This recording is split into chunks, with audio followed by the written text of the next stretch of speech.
पुराणाय नमः। श्री विष्णु पुराण पंचम अंश तीसरा अध्याय भगवान का आविर्भाव तथा योग माया द्वारा कंस की वंचना। श्री पराशर जी बोले, हे मैत्रेय, देवताओं से इस प्रकार स्तुति की जाती हुई देवकी जी ने संसार की रक्षा के कारण भगवान पुंडरीकाक्ष को गर्भ में धारण किया। तदंतर संपूर्ण संसार रूप कमल को विकसित करने के लिए देवकी रूप पूर्व संध्या में महात्मा अच्युत रूप सूर्य देव का आविर्भाव हुआ। चंद्रमा की चांदनी के समान भगवान का जन्मदिन संपूर्ण जगत को आह्लादित करने वाला हुआ और उस दिन सभी दिशाएं अत्यंत निर्मल हो गई। श्री जनार्दन के जन्म लेने पर संत जनों को परम संतोष हुआ। प्रचंड वायु शांत हो गया और नदियां अत्यंत स्वच्छ हो गई। समुद्रगण अपने घोष से मनोहर बाजे बजाने लगे, गंधर्वराज गान करने लगे और अप्सराएं नाचने लगी। श्री जनार्दन के प्रकट होने पर आकाशगामी देवगण पृथ्वी पर पुष्प बरसाने लगे तथा शांत हुए यज्ञाग्नि फिर प्रज्वलित हो गई। हे द्विज, अर्धरात्रि के समय सर्वाधार भगवान जनार्दन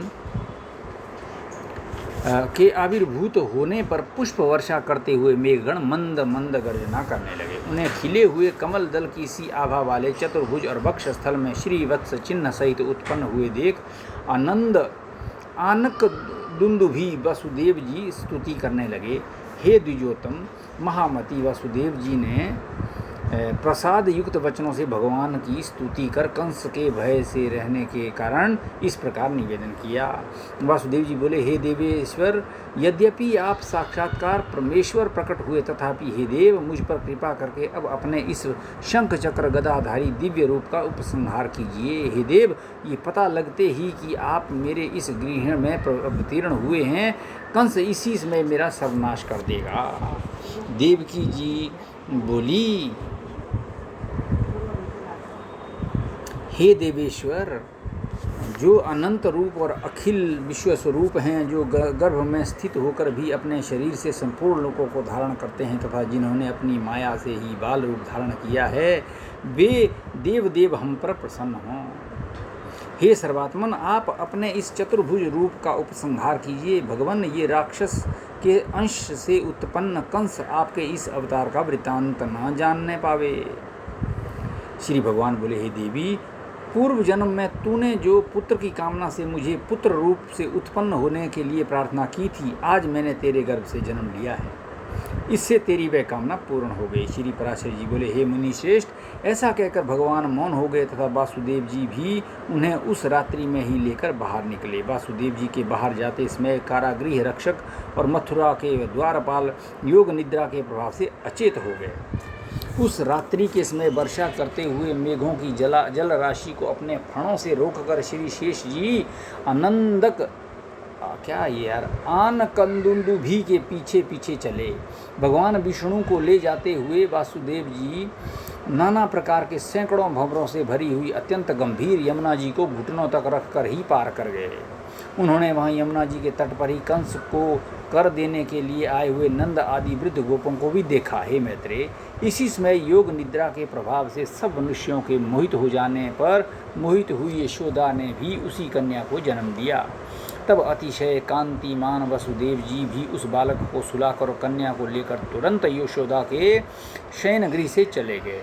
जब यशोदा ने जागने पर देखा कि उसके एक नील कमल दल के समान श्याम वर्ण पुत्र उत्पन्न हुआ है, तो उसे अत्यंत प्रसन्नता हुई। इधर वासुदेव जी ने कन्या को ले जाकर अपने महल में देवकी जी की शैया में गृह में सुला दिया और पूर्ववत स्थित हो गए। हे द्विज, तदंतर बालक के रोने का शब्द सुनकर कारागृह रक्षक सहसा उठ खड़े हुए और देवकी के संतान उत्पन्न होने का वृत्तांत कंस को सुना दिया।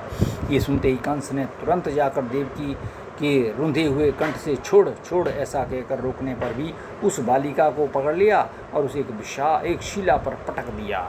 उसके पटकते ही वे आकाश में स्थित हो गई और उसके शस्त्र युक्त एक महान अष्टभुजा रूप धारण कर दिया।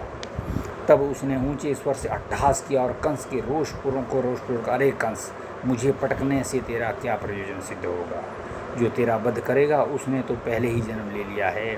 देवताओं के सर्वस्व वे हरि ही तुम्हारे काल नेमी रूप पूर्व जन्म में भी काल थे, अतः ऐसा जानकर तो शीघ्र ही अपने हित का उपाय कर। ऐसा कह दिव्य माला और चंदन आदि से विभूषिता तथा सिद्ध गण द्वारा स्तुति की जाती हुई देवी भोजराज कंस के देखते देखते आकाश मार्ग से चली गई। इति श्री विष्णु पुराणे पंचम अंशे तृतीयो अध्यायः। चौथा अध्याय वासुदेव देवकी का कारागार से मोक्ष। श्री पराशर जी बोले, तब कंस ने खिन्न चित्त से प्रलंब और केशी आदि समस्त मुख्य असुरों को बुलाकर कहा। कंस बोला, हे प्रलंब, हे महाभाव केशी, हे धेनुक, हे पूतने तथा हे अरिष्ट आदि अन्य असुरगण, मेरा वचन सुनो। ये बात प्रसिद्ध हो रही है कि दुरात्मा देवताओं ने मेरे मारने के लिए कोई यत्न किया है, किंतु मैं वीर पुरुष अपने वीर्य से स्ताए हुए इन लोगों को कुछ भी नहीं गिनता हूँ। अल्पवीर्य इंद्र, अकेले घूमने वाले महादेव अथवा छिद्र असावधानी का समय ढूंढ कर दैत्यों का वध करने वाले विष्णु से उनका क्या कार्य सिद्ध हो सकता है।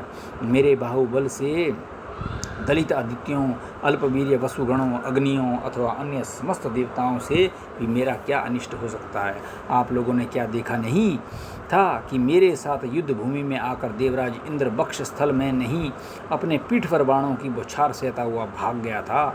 जिसमें इंद्र ने मेरे राज्य में वर्षा होना बंद कर दिया था, उस समय क्या मेघों ने मेरे बाणों से बिंध कर ही यथेष्ट जल नहीं बरसाया।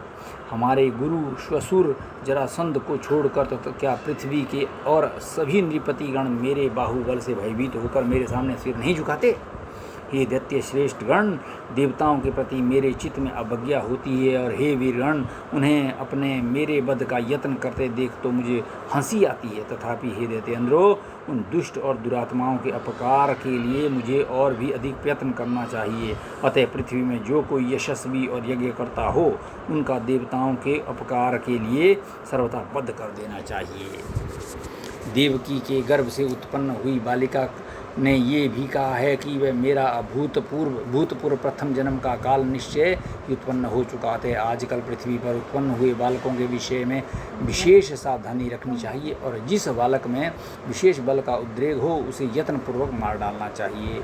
असुरों को इस प्रकार आज्ञा दे कंस कारागृह में जाकर तुरंत ही वासुदेव और देवकी को बंधन से मुक्त कर दिया।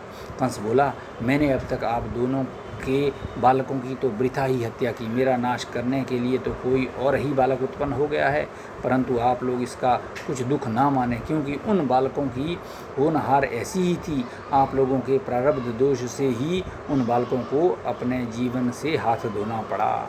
श्री पराशर जी बोले, हे द्विजश्रेष्ठ, उन्हें इस प्रकार ढाढ़स बंधा और बंधन से मुक्त कर कंस ने शंकित चित्त से अपने अंत्यपुर में प्रवेश किया। इति श्री विष्णु पुराणे पंचम अंशे चतुर्थो अध्यायः। ओम विष्णु पुराणाय नमः।